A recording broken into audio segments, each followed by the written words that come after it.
Siapa Semiramis? Ibunya sendiri. Naudzubillah min dzalik. Itu di kitab Taurat itu, di kitab Kejadian pasal 22.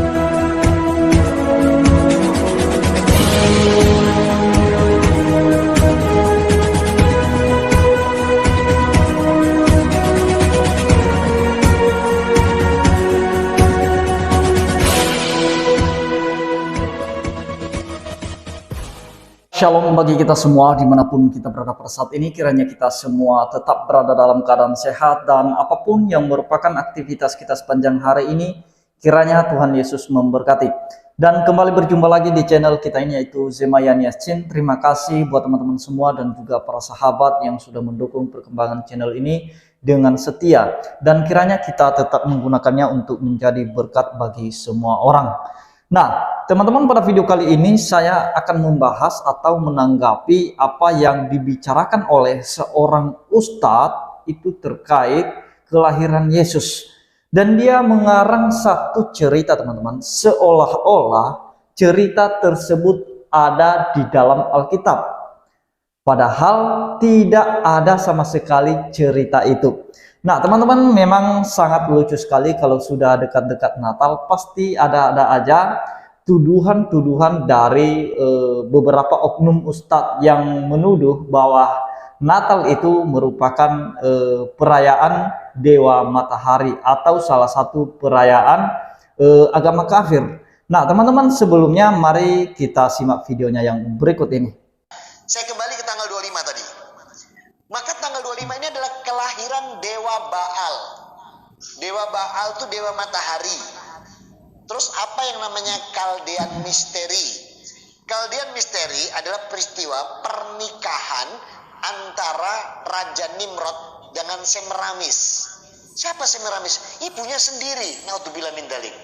Itu di kitab Taurat itu, di kitab Kejadian pasal 22. Jadi pernikahan anak dengan ibu, anaknya Raja Nimrod. Nimrod itu di Alkitab. Kalau di kita Namrud, ya, berarti di masa Nabi Ibrahim. Nah, ini sama Semiramis. Ibunya sendiri dinikahi setelah bapaknya mati. Nah, jadilah gambarnya ibu dan anak. Ini Namrud, ini ibunya. Di Eropa, di Roma, sudah terjadi peristiwa itu, dirayakan. Jadi selain kelahiran Dewa Matahari, itu proses dengan ibu dan anak. Supaya Kristen bisa masuk di Roma, mereka juga pakai lambang yang sama. Nabi Isa sama Maryam, ibu dan anak. Lah kok saya gigi gaya BKKBN, gitu. Dia yang lambangnya bodoh. Nah, sehingga dengan catatan ini berarti mereka itu membuat lahirnya Yesus tanggal 25 Desember supaya bisa diterima di Eropa, supaya bisa diterima di Romawi, sebab kalau enggak susah masuknya. Nah, sekarang bener enggak Nabi Isa itu lahir Desember? Bener enggak? Dari mana antum tahu enggak? Buka Quran surat 19 ayat 23, 24, 25. Di surat 19, 23, 24, 25, terutama di 25-nya. Wahuzia ilaiti at-takilati qalata rotoban janniyah. Apalagi di ayat 25-nya. Saat dimana kontraksi daripada Maryam yang sudah begitu luar biasa mau melahirkan. Bahkan dia mengatakan kolats, ya laitani mitu qabla, lebih aku mati aja daripada begini. Tapi lihat ayat 24-nya. Allah memuliakan proses kelahiran Nabi Isa. Memuliakan proses kelahiran Nabi Isa dengan menyiapkan persalinan semuanya. Anak sungai disiapkan untuk persalinan. Pohon kurma yang memang sudah matang, waktunya matang, disiapkan Allah. Jadi kalimat kalau kita memuliakan kelahiran Nabi Isa itu bukan ikut perayaan Natalnya, jangan salah. Nah, jadi itu dia teman-teman ya. Kita sudah mendengarkan apa yang menjadi pembahasan seorang ustadz ini. Dia mengaku sebagai seorang mualaf yang dulunya dia adalah agama Kristen Katolik dan kemudian dia sudah berpindah keyakinan menjadi penganut agama Islam. Nah, teman-teman, sebenarnya masalah Natal ini di video saya juga sebelumnya saya sudah bahas, tetapi ada satu hal yang baru di sini. Ketika dia mengarang satu cerita, seolah-olah cerita tersebut ada di dalam Alkitab. Padahal sama sekali cerita yang dia sebutkan tadi itu tidak ada sama sekali di dalam Alkitab. Apalagi dia sebutkan tadi di dalam Kejadian 22. Di mana dia berkata tadi bahwa perayaan Natal itu merupakan perayaan Dewa Baal atau Dewa Matahari, yang dimana cerita tersebut diambil dari kisah Nimrod dan Semiramis katanya. Di mana Nimrod itu anaknya dan Semiramis itu ibunya kemudian menikah. Dan dia berkata bahwa cerita itu ada di dalam Kejadian pasal 22. Apakah benar ada demikian, teman-teman? Mari kita cek. Kalau tidak ada, berarti Ustadz ini memang tujuannya untuk membohongi banyak orang. Kita lihat di dalam Kejadian 22, apakah terdapat cerita Nimrod dan Semiramis ini menikah antara ibu dan anak? Nah, ini dia teman-teman ya. Di dalam Kejadian 22 itu teman-teman, itu terdapat dua perikop. Perikop yang pertama khusus pasal 22 yaitu kepercayaan Abraham diuji. Nah, kepercayaan Abraham diuji itu perikop yang pertama. Perikopnya yang kedua adalah keturunan Nahor. Nanti teman-teman bisa baca sendiri ya, di mana terdapat cerita Nimrod dan Semiramis itu menikah, di mana antara ibu dan anak menikah. Dan dia berkata bahwa mulai dari situlah orang Kristen mengambil cerita itu sehingga mereka menjadikan itu sebagai perayaan Natal. Itulah sebabnya mereka membuat gambar antara Maria dengan Yesus. Nah, mereka mengambil kisah itu dari Nimrod ini sama Semiramis ini. Itu lucu sekali teman-teman ya, yang memang tidak berdasar ceritanya, alias mengarang tanpa dasar, tanpa data ya, tapi masih berani ya bisa ngomong di depan banyak orang seperti itu. Nah, teman-teman, itu yang pertama, kebohongannya bahwa cerita Nimrod dan Semiramis sama sekali tidak ada di dalam Alkitab. Nah, pertanyaannya, kapan sebenarnya Natal itu dipersoalkan, teman-teman? Nah, sebenarnya mula-mula Natal itu dipersoalkan oleh seorang teolog dari Jerman pada tahun 1743 Masehi.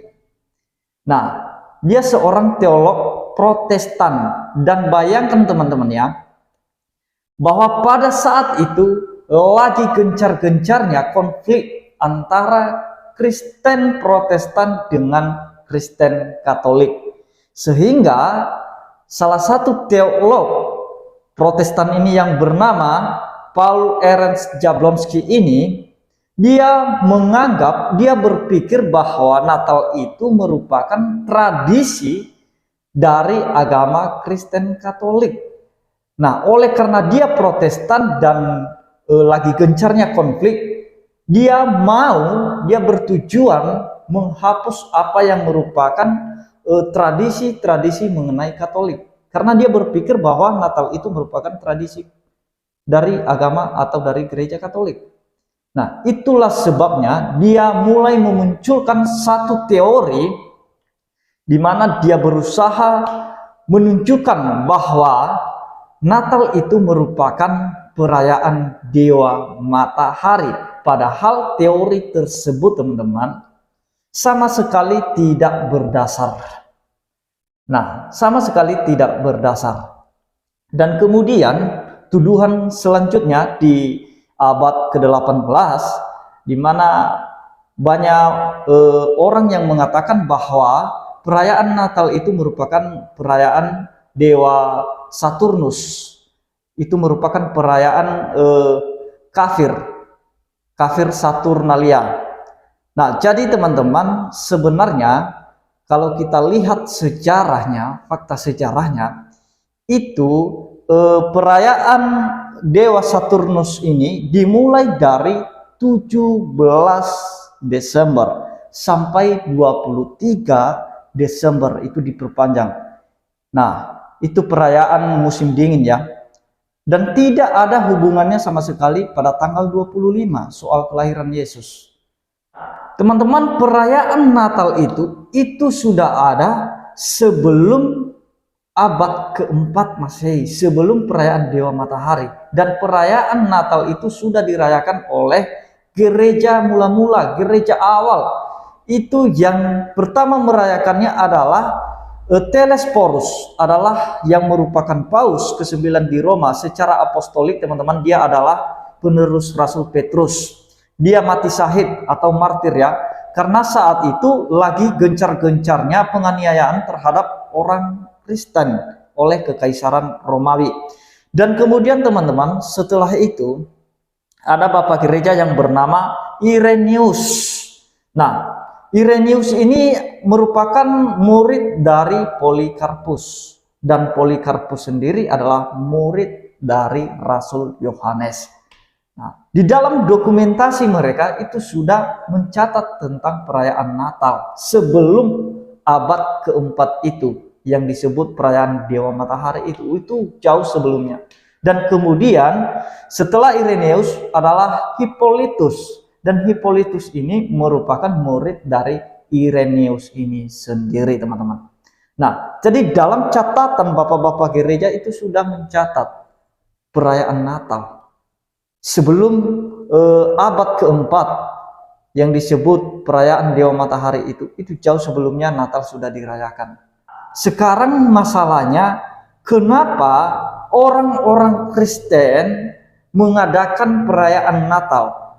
Nah, saya mau katakan karena firman Tuhan sudah mengatakannya bahwa kita harus memperingati mengenai kelahiran, kematian, dan kebangkitan Yesus Kristus. Dan itulah yang dilakukan oleh orang Kristen, bukan perayaan Dewa Matahari, teman-teman ya. Coba kita lihat di dalam 2 Timotius, kalau tidak salah ya, coba kita lihat.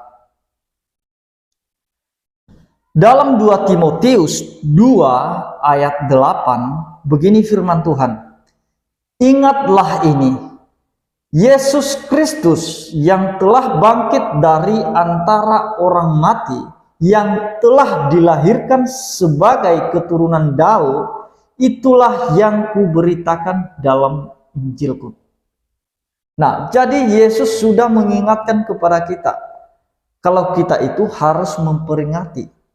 Jadi kalau kita memperingati, itu artinya kita tidak melupakan. Mengingat, lawan katanya adalah melupakan. Nah, jadi kalau kita mengingat kematian kelahiran Kristus, itu artinya kita tidak melupakannya. Dan juga Tuhan Yesus sendiri sudah menyampaikan itu kepada kita ketika dia perjamuan kepada pengikut-pengikutnya, murid-muridnya. Dia berkata, setiap kamu memakan roti ini dan meminum cawan ini, itu akan menjadi peringatan akan aku. Nah, jadi itulah sebabnya kita harus mengingat kembali, memperingati kembali, teman-teman.